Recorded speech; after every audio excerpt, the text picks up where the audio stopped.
It's no secret prisons are tough places where people are denied a lot of basic pleasures. They're designed to be that way. The idea is to make prisons places where people don't want to go. But New Mexico is one of the few states that still allows inmates a very basic pleasure: conjugal visits. News 13's Dean Staley tonight on special assignment asks why and shows what's happening to the children those inmates are fathering.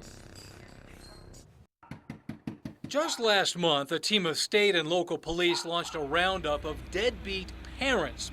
People so far behind on their child support payments, it's criminal.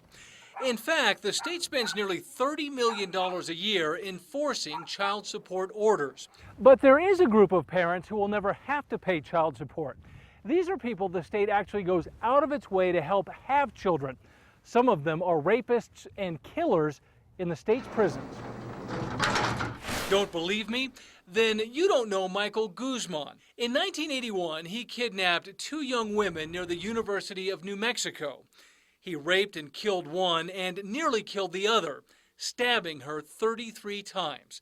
He was convicted and sentenced to death. But in the 30 years since he's been locked up, Guzman has been busy.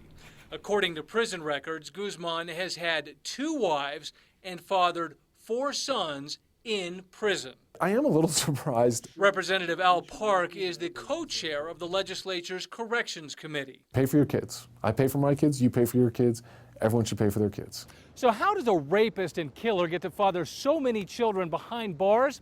It started back in 1986 when then-Governor Tony Anaya commuted his death sentence.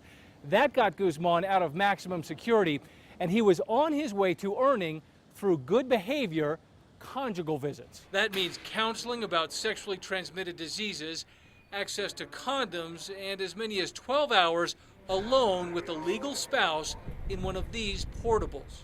Right now, there are 254 inmates who have earned that privilege. When you look at a case like inmate Guzman's, I understand, the flags that go up for people. Greg Marcantel heads the state's corrections department. What I want to know is, what does it look like in our state in terms of births, in terms of potential communicable disease? What does this look like in terms of a public safety risk? Until he has that information, Marcantel says there will be no knee-jerk changes to a policy that helps him manage the more than 6,500 inmates in the state's prisons. It provides a goal to have that level of contact with your family in a way that forces you to act in a safe and appropriate manner when you're in prison. So for now, these officers tracking down deadbeat parents won't be bothering Michael Guzman.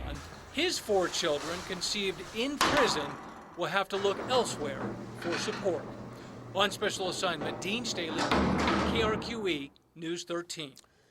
New Mexico is just one of 6 states that allows conjugal visits. The state has no idea how many children have been conceived over the years during those visits.